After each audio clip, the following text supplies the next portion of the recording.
علم کی دنیا بہت وسیع ہے۔ اس دنیا میں اچھے، برے، دلچسپ، عجیب و غریب، پر اسرار اور حیرت انگیز علوم پائے جاتے ہیں، جن میں اکثر علوم ایسے بھی ہوتے ہیں جو ہماری سوچ سے بہت دور ہوتے ہیں۔ انہی حیرت انگیز علوم میں ایک علم تنویم یا ہپنوٹزم ہے۔ لفظ ہپنوسس یونانی لفظ ہپنوس سے نکلا ہے، جس کا مطلب نیند ہے۔ ہپنوس دراصل ایک یونانی دیوتا تھا جسے اینسنٹ گریک گاڈ آف ڈارکنیس کہا کرتے تھے۔ یونانیوں کا عقیدہ یہ تھا کہ ہپنوس دیوتا لوگوں کو مخصوص وقت تک کے لیے ایک لمبی نیند سلا سکتا ہے۔ اس نے انسانوں کو درد اور ذہنی اذیت سے بھی نجات دلائی اور ان کی نیند کو خوابوں سے رنگ دیا۔ اسی لفظ ہپنوس سے ہپنوٹزم موسوم ہے، جسے ہپنوسس بھی کہا جاتا ہے۔ ہپنوٹزم کی تاریخ ہزاروں سال پرانی ہے، جس کی جڑیں قدیم مصر کے سلیپنگ ٹیمپل اور قدیم چین تک بھی جاتی ہیں۔ مصر کے نیند کے مندروں کو ہپنوٹزم کی ابتدا مانی جاتی ہے، جسے فرعون مصر کے ایک وزیر امہوتپ نے بنوایا تھا۔ اس نیند کے مندروں میں مریضوں کو سلانے کے لیے ایک اندھیرے چیمبر میں لے جایا جاتا تھا اور ان کی مخصوص بیماریوں کا علاج کیا جاتا۔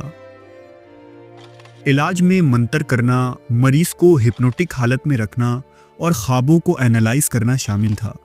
اس میں مراقبہ، روزہ، غسل اور دیوتاؤں کے لیے قربانی بھی دی جاتی تھی۔ قدیم مصری اور یونانی ہپنوٹزم کو مختلف مقاصد کے لیے استعمال کرتے تھے، جیسے کہ درد کے احساس کو ختم کرنا، بے چینی کو کم کرنا، ڈر پر قابو پانا اور رویوں میں بدلاؤ لانا۔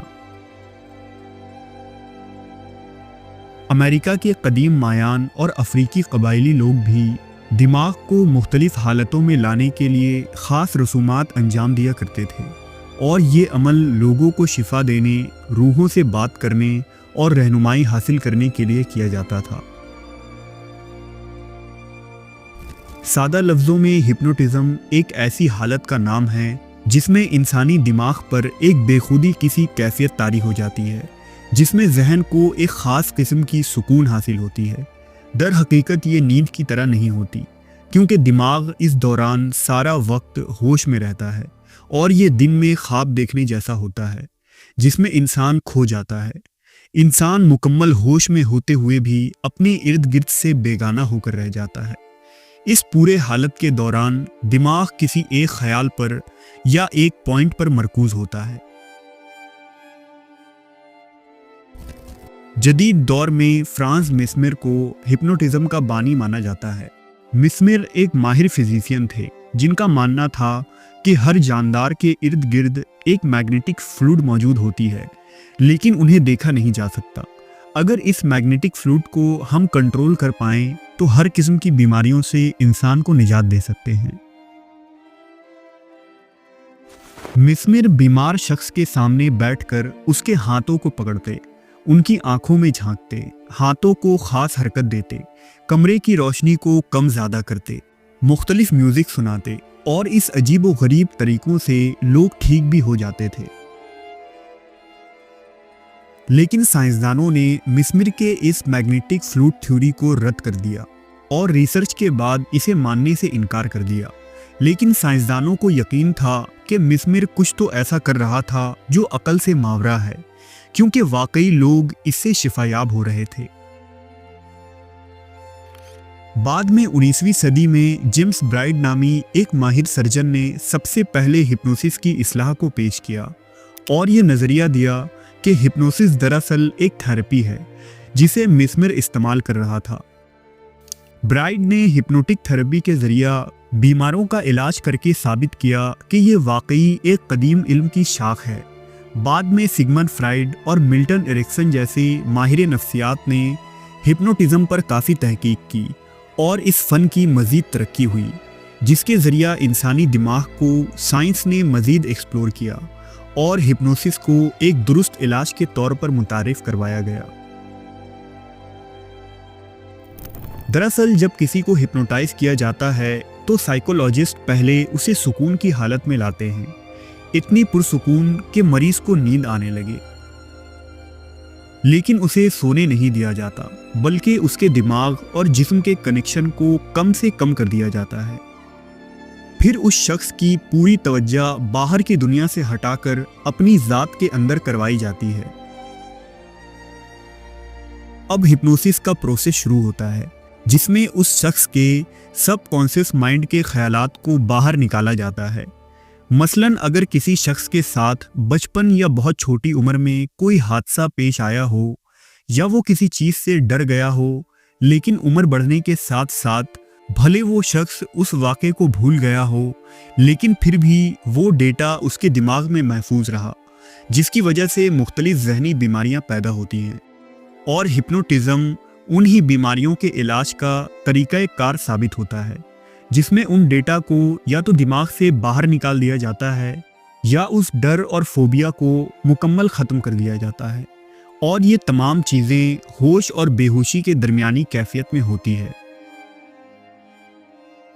हिप्नोटिज़म का इस्तेमाल लोगों के अंदर नई आदतें पैदा करने और बुरी आदतों को छोड़ने में भी किया जाता है।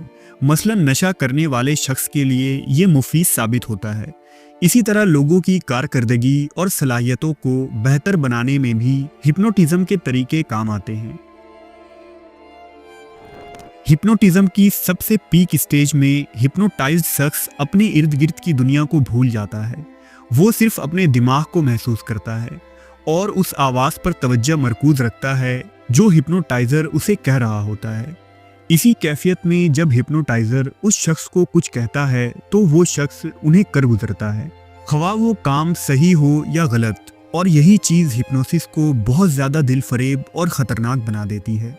इसलिए बुरे पहलू से देखा जाए तो कुछ लोग इसका गलत इस्तेमाल करके अपना काम करवा रहे होते हैं या कोई राज उगलवाने की कोशिश करते हैं। हिप्नोटिज़म के बेशुमार इक़साम हैं।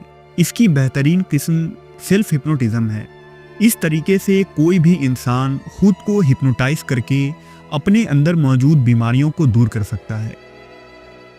इसमें आँखों की मश्क, आईना बीनी और शमा बीनी की रियाजत शामिल होती है। लेकिन ये बात भी एक हकीकत है कि सेल्फ हिप्नोटिज़म करने वालों में सिर्फ 2% लोग ही कामयाब होते हैं, क्योंकि इसके लिए शख्सियत का फोकस्ड और सीरियस होना बहुत ज़रूरी है। हिप्नोटिज़म कोई जदीद दरियाफ्तशुदा इल्म नहीं है, बल्कि ये इल्म कदीम ज़माने से ही मौजूद था, जो मुख्तलिफ इलाक़ों और कल्चर्स में मुख्तलिफ मेथड्स और रसूमात के ज़रिए किए जाते थे। अगर इस्लामी तारीख़ की बात करें तो मुस्लिम सूफियों और फ़लसफ़ियों मसलन इब्न सीना और अल फ़ाराबी ने दिमाग की हालत और ज़हनी वसाइल के असर पर तफसीली तहकीक की थी। इब्न सीना इस्लामिक गोल्डन एज के एक फ़ारसी फ़लसफ़ी थे। उन्होंने अपनी किताबों में दिमाग की मुख्तलिफ कैफियत, हालतों, फितरत और ख़यालात का दिमाग पर असर अंदाज होने की तफसील बताई। उन्होंने इंसानी दिमाग के तसव्वुर और तख़य्युल यानी इमेजिनेशन के बारे में भी लिखा, जो आज के हिप्नोटिज़म की एक एक्यूरेट एक्सप्लेनेशन है। सूफिया कराम के मुताबिक फ़ना की कई किस्में हैं, मसलन फ़ना फ़ी शेख, फ़ना फ़िर रसूल, फ़ना फ़ी अल्लाह। अल फ़ाराबी ने नफ्सियात पर तहकीक किया और फ़ना के इस स्टेज को बिल्कुल हिप्नोटिज़म जैसा करार दिया।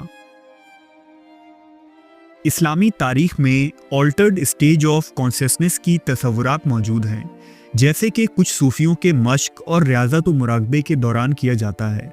लेकिन हिप्नोटिज़म का बर्राह रास्त इस्तेमाल मुस्लिम सूफिया या इस्लामी तारीख़ में नहीं मिलता।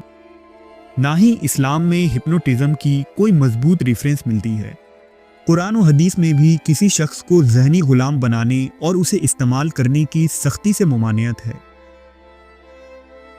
इसके बावजूद इस्लाम में तमाम सही तिब्बी इलाज की इजाज़त दी जाती है, जब तक कि वो दीन के उसूलों के मुताबिक हो, चाहे वो इलाज वजदानी हो, रूहानी हो या मादी। शर्त बस ये है कि तरीक़ा कार हलाल व मुफीद होनी चाहिए। लिहाजा अगर हिप्नोसिस हलाल मकसद के लिए, जैसे कि मेंटल हेल्थ ट्रीटमेंट या स्ट्रेस रिलीफ के लिए किया जाए, तो कुछ उलमा इकराम इसे खुदा की तरफ से अता की हुई इल्म और रूहानी ताकत या कुदरत समझते हैं।